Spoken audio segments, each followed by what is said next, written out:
everybody. It's a battle of streaming with Wonder Man, Bridgerton, and Starfleet Academy. Let's go. You got this, man. You just gotta go out there and crush it. Did you hear about Wonder Man? I need to be in this movie.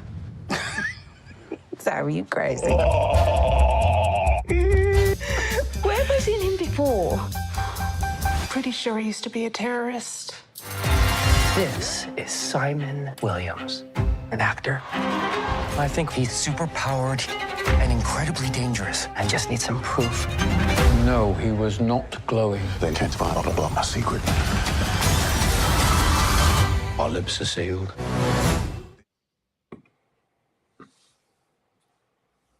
Hey, everybody. It's Pajama Life, and we're discussing It's Here, finally, Wonder Man, with these two guys, David and Patrick.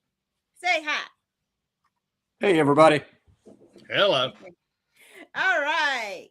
Okay, since Pat, I think you know some of the comic stuff. Can you talk about what you thought about Wonder Man? Well, they didn't get into the origin story really at all, which was interesting. I mean, there's a lot of room to go. I mean, you really don't find about some of the superpowers till almost the end of the series. It had a real WandaVision feel. I mean, the whole thing did to me. Okay. Yeah. Just how do you think about that? It wasn't typical not Marvel fare, which was good. I like that. Simon Williams, they got the costume right at the end. I was pretty happy about that. It was comic accurate. They have him on the West Coast, which makes sense if they ever want to do what has been hinted at for a while, a West Coast Avengers, because there was an actual West Coast Avengers, and he was part of the West Coast Avengers with Hawkeye and a couple other characters. Which good enough. Spoil it in case they show up, but so you heard it here first. Or you read the comic book maybe, but it's I thought it was really well done. As far as, I mean, it really was a lot more character driven than any most Marvel projects are. I mean, they've had some good ones, they've had some hits and misses, but I mean, trying something a little different. I liked it a lot. I was pleasantly surprised because talk about it earlier and the release of all 8 episodes had me really worried, and I didn't want them to just dump it and not really have something that was a good product that could also hurt Marvel television. But this is a very interesting metaphor for I guess it's not really a metaphor, but talking about the actor's life and being an artist and an actor, and then the behind the scenes kind of everything that goes into being an actor. And I thought that was really interesting. And I kind of felt like they didn't even need to have the superhero aspect to it. It could have stood on its own as a series about actors, kind of. I think if the studio hadn't come around first, this probably would have gotten a lot more attention prior to it being released than what it did. It really didn't get a lot of promotion from Marvel. And that is starting to irritate me, that these products with Black leads are not getting the promotion that the other series have received. And I'm kind of concerned about that with Marvel, and I'm disappointed in it, because this is something, I think if you don't like people talking about the craft of acting, you might not enjoy this. But because there's also not enough superhero stuff for those who just came for the superhero stuff. But I was pleasantly surprised at how grounded it was, and how it was also kind of a parallel about being LGBTQ. I felt like there are a lot of metaphors going around, and really interesting and something really different from Marvel. I hope they have. This is such a relief from She-Hulk that they redeemed themselves. David, what'd you think? Well, and I came into this with no real understanding of Wonder Man. Not even a real big Me fan too. of bread, to be honest, as a sandwich loaf. I'm more of a Pepperidge Farm kind of guy. But this was, I think, really well done in terms of the actors. I so liked what we got from Ben Kingsley. I so liked what we got from the lead. They had great chemistry together. I thought it was a fantastic piece on that. What you mentioned something though, and it's a consistent pet peeve of mine. I don't care to see what happens behind the curtain. No, I don't. okay. I don't. It doesn't Okay. matter to me about executive producers and the writers and where's my motivation for this scene. Although it was kind of nice to see a little bit of Pretty Woman in there. That good that use was funny. but good use of like the black and white with Josh Gad in there. And the middle things. I actually really did enjoy it because the talent on the screen, the characters were characters that I had an interest in. Yeah. And I liked them. Yeah. And so it was no comparison in my mind to She-Hulk in that breaking the fourth wall of that stuff. They took themselves far more seriously in a more thoughtful way. And I think it was really well done. But I don't care about what happens behind. I don't care that you're a hitman that wants to turn into an actor like that show that was on HBO. I don't care about the documentaries. I want an escapism show. I want some. If I want true, I got my true crime, where I'm working, helping me figure out all the alibis that I'm going to need down the road. Just kidding.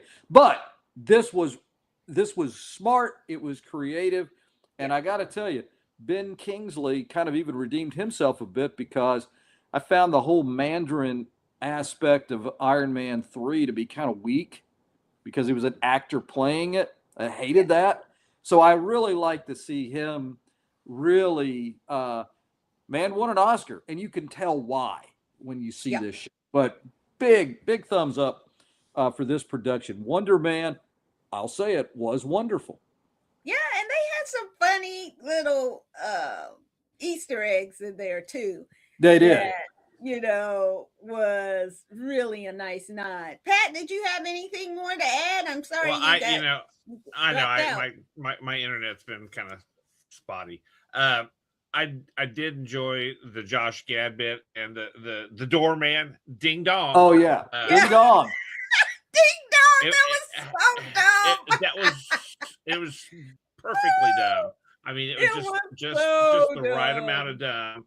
Well, I'm thinking that the Trevor character is now the new Agent Coulson. I mean, he's in a lot. He was also in Shang-Chi. Shang-Chi. Yes. I mean, he's kind of working his way through all the stuff here and just making it into it. So it's really fun. I mean, it's fun seeing and he is working with like total unknowns. Everybody in that show really was, except for Josh Gad, was not a big name. I mean, they're just they've had bit parts here and there. If you look through their IMDb stuff, just here and there, just no big talent like Oscar winners. And this guy's, man, he won the Oscar back in the 80s. I mean, he's Gandhi doing it. Yeah. So super good seeing him with helping some of the younger crowd out, and just doesn't take himself too serious, and I like that a lot. And of course, it was so political where he didn't get one for Prince of Persia, which that was just a crime. Deep cut, people, deep cut. That was so deep. All right. Well, we all agree. Definitely go and check out Wonder Man on Disney Plus and Hulu. It's here, gentle readers, and they are back with Benedict's story and Sophie with Bridgerton Season 4. Let's take a peek. You must begin the proper way. Dearest gentle reader, I am charting a more venturesome course. you're a rake. Can you imagine how beautiful a ball would be? How horrible it is to be on one's feet all night. They will attend the ball tonight, and they will not appreciate any of it. You could go tonight. You would need to find me a good costume. You need to be well disguised. Just be out by midnight. I cannot dance. A lady who cannot dance. With a little imagination, the impossible seems possible. Life is meant to be lived. This is your chance. Tell him who you are. Okay, I gotta go first. So, All right. yes, I loved it. But it's a concern of mine. Why you got this DL dude as a lead character? I'm concerned. I was like, wait a minute. Is he gonna be with her or he gonna be with a dude? And I just, I like my romance to be simple. I'll put it that way. So what he gonna do? Be sneaking around with other dudes and being with her? I hope not. I hope not. That's not the case. Okay, that's my one pet peeve. Okay, now it was beautiful. The costumes this year are just gorgeous and amazing. The wigs are sublime. And I was kind of like, is this a for real Cinderella story? It really is. I mean, they had everything but the little mice and the pumpkin carriage and whatnot. But that is a very classic story. And also, it's something that would happen. I mean, maids did get, sometimes, very rarely, but sometimes a servant became somebody the person fell in love with and married. That's the good part of it. The other part is, people were very much taken advantage of in these households. But we're not going to focus on that. We're going to focus on all the good couples, because my favorite couple is the mother. That was a great love story couple. So I'm hoping that we see more of that. Sophie and Benedict at the end, I don't want to spoil it because it just came out yesterday, but it was some bull beep. I mean, for that time, I understand, but I was like, you trash. So, hopefully, this book I read a long time ago, so I don't really remember it. But Julia Quinn does an amazing job, and there really are 8 books for each of the kids, and that actually there might be more because I think they might tell the mother story. So definitely, it is. There's a reason why it's number 1. The writing is on point, the direction's on point, everything is on point. David, what'd you think? Well, I'm so ready to not be watching this show. I'm tired of it. And I am tired of it. Are you kidding? You love this stuff. What happened? Love the costumes. Oh my God, you love the other ones. I was like, okay, I like the fact that the Queen was getting her live reading.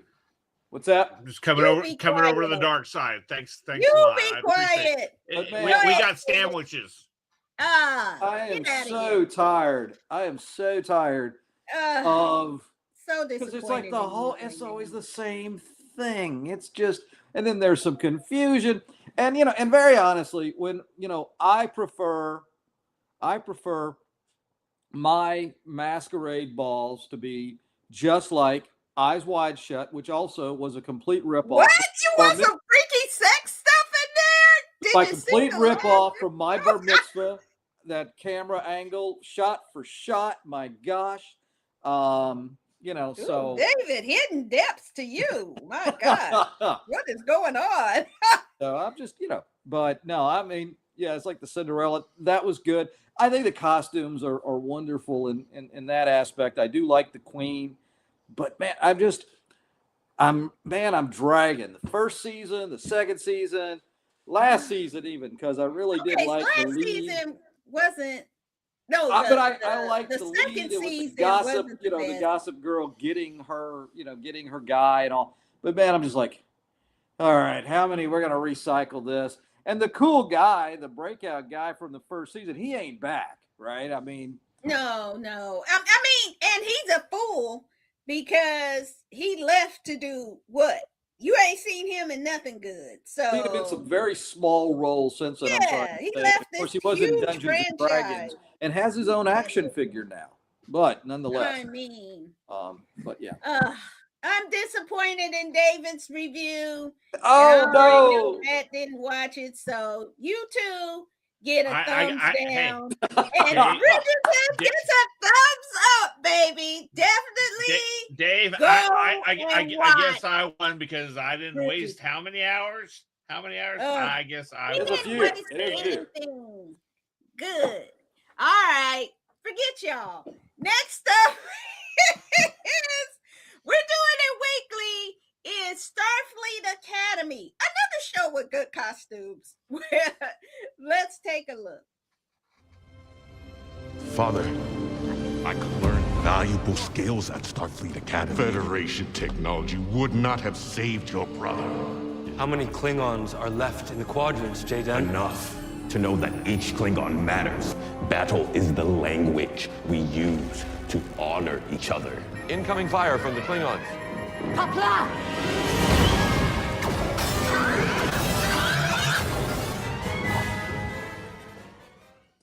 Okay.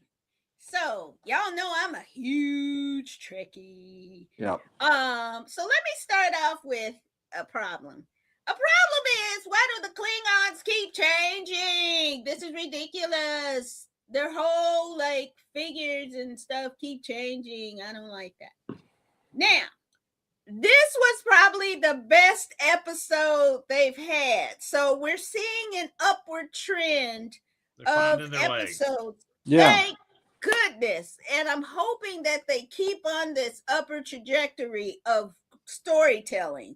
I thought it was an interesting take on Klingons. I'm not quite too sure what they're doing with this boy on as a Klingon. I don't know. But you finally get to hear what happened to the Klingons, which is crazy to me that they would be like a lost civilization and a kind of a lost tribe now.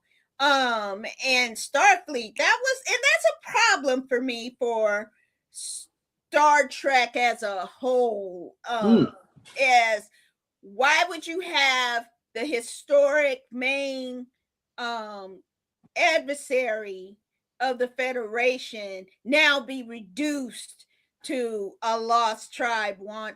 See, it's just more. This is Paramount. You know, I got a problem with how they present things about Black characters. It's a problem. It's a constant problem with Paramount CBS. But I'll get off that. But I think that this was a strong episode and talking about self-determination. And also maybe a little parallel with LGBTQ.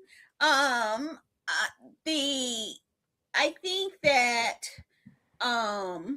I just can't see. I guess she's called a lanternite or something. I don't know what that is yet. If it's just some humanoid who has a long lifespan, I don't know.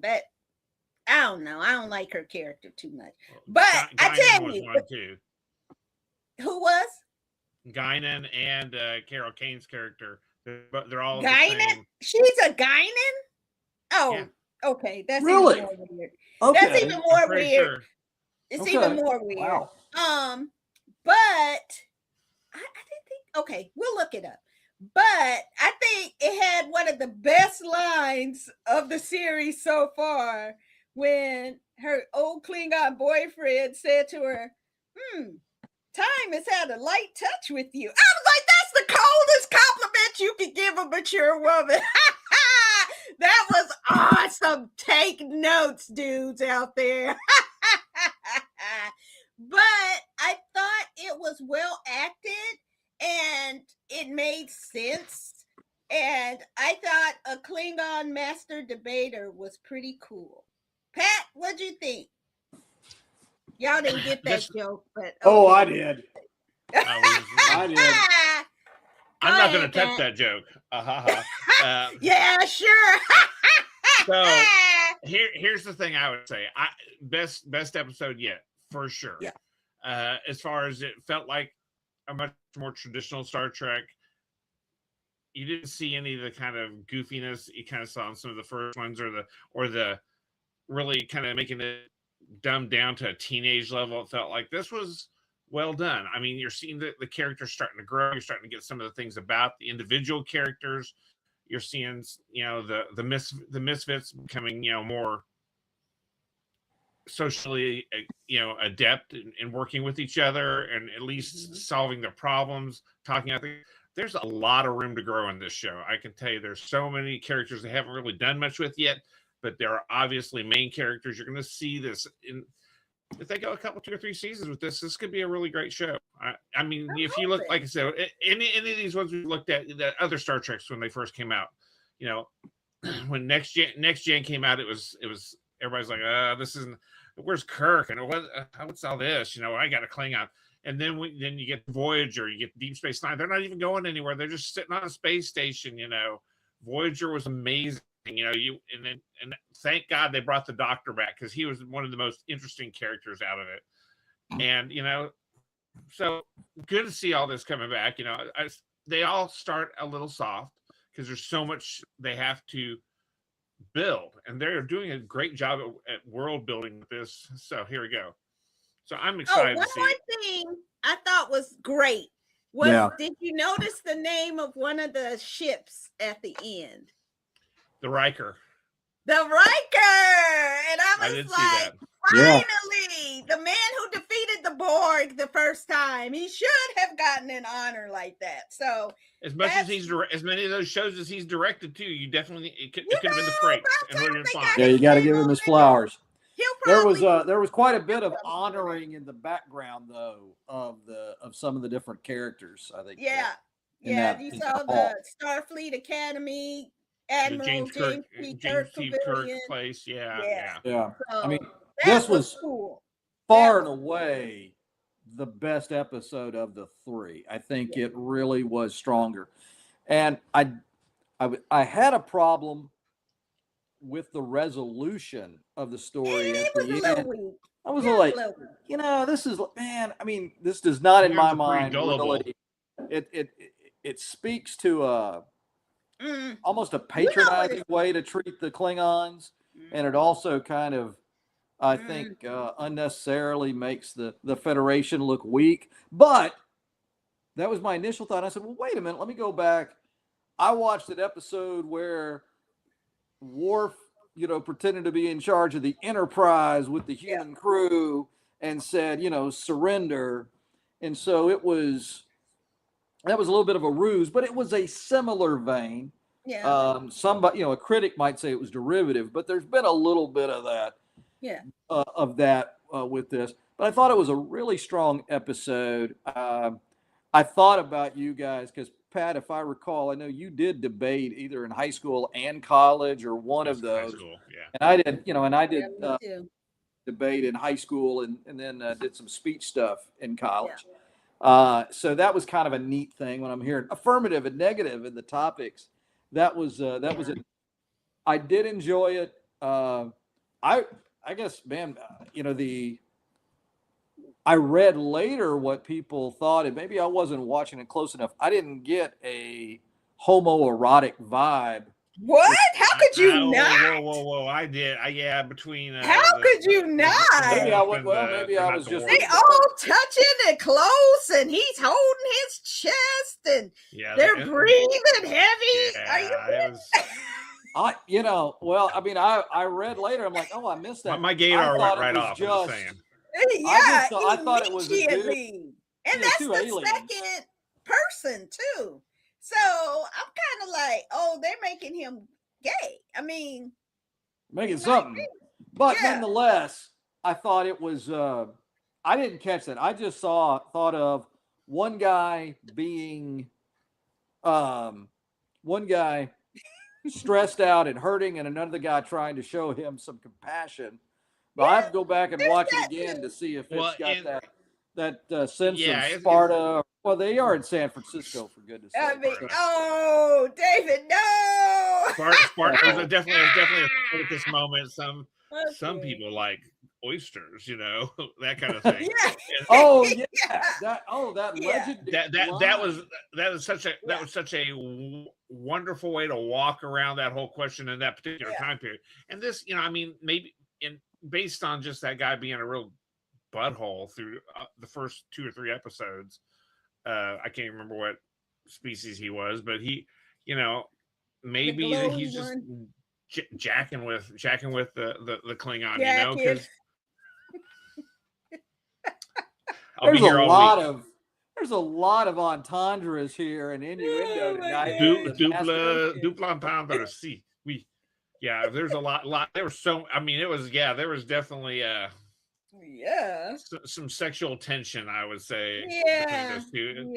And whether it was the thing is, it's just starting, guys. There's so much room to go with all this stuff. I mean you didn't know Beverly Crusher and Picard were a thing, but there was always that low tension, but it built over the seasons. And that's where all this is going. I'm hopefully we'll see several seasons. I hope they do more Wonder Man too. Speaking of things, I hope they do more, because they really know. I think it's one-off.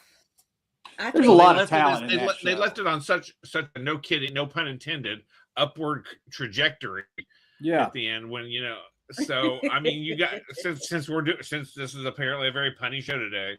I really hope they do another one of those. And Star Trek, they'll do 3 seasons of this. I bet you money. They got some big names. They had Holly Hunter in it. We had Paul Giamatti was in the first episode. You had Tatiana Maslany, who I suspect will be back through some point of this with to bring the mom back and cause some more drama. But I'm excited to see where they go. This is just it's getting its legs, and they're figuring out how to build these characters, and they'll have a lore before you know it. Yeah, so I'm glad you guys forced me to stick with it, because I was like, no. So definitely hang in there. Oh, just one more thing I want to mention about the Jar Hadar, or whatever that creature's name is. Jim Hadar. Jim Hadar. Jim, truly outrageous. Okay, so the see, that was another joke. You guys just don't get things. But week, the entendres are falling. So I thought her talk with Jaden was a really strong, powerful moment. That was good for the show. That really kind of turned me around on this show. If you get more scenes like that, I'm in. So I agree. I'm so glad you said that. And I know we're going a little long tonight, but my goodness, we saw that actress, all her character had done for 2 episodes is bark at people. And here we saw a thoughtful leader, a maternalistic figure in some way, some real character development. It is finding its legs. You got to give Star Trek a little bit of time to find itself. And it might still fail, but I think there's some real promise in this program. And, I was also hoping at the end of it that she would punch him or something. That's more Klingon. Come on now. You got to have some kind of Klingon-y kind of stuff. So I'm hoping they're not remaking the Klingon Empire into some soft vanilla kind of thing. But I'm glad to see that this was a very strong episode. So we all agree, definitely check out, what is this, Vox Excelsior episode of Star Trek Starfleet Academy. All right. So next week we will watch, I can't wait, The Beauty. Oh my God, this show. Ryan Murphy is crazy. Definitely we'll check out. We're going to start our Oscar movies. And so we will watch F1 next week. And we'll come up with the next episode of Starfleet Academy. All right. We'll get to the Smashing Machine probably a little later on. That was on the schedule, but we will watch F1. I don't know how they got a nomination for Best Picture, but not director, not screenplay, but here we are. And David, say goodnight to the people. Hey, everybody, try and stay warm wherever you are. We hope you're doing well. Thanks for tuning in, and let us know what you'd like us to talk about as we go forward. You never know what inane, odd, crazy, bad jokes and puns you're going to hear, at least from this guy. Maybe the other two will join in with some other bad jokes. Their jokes are usually good. But anyway, everybody have a great week. Great. Patrick, say goodnight to the people. Good night, everybody. I would also say I have several classes that will tell you my jokes are not good. They are dad level at best. So just keep hoping, I guess. Maybe, tip your waitress. I'll be here all week. So there you go. Everybody stay warm no matter where you are. All right. And thanks for everyone tuning in and commenting. We love to hear your comments and give us suggestions about what to watch next. And definitely each week we will be here to watch and let you know what you can watch. We'll see you next time. Take care. Oh, and by the way, our beloved Catherine O'Hara passed away yesterday. And so condolences to her and her family and all those who love Beetlejuice and Schitt's Creek and all of her great films. So definitely we lost a real one. And we'll see you next time. Take care. Bye.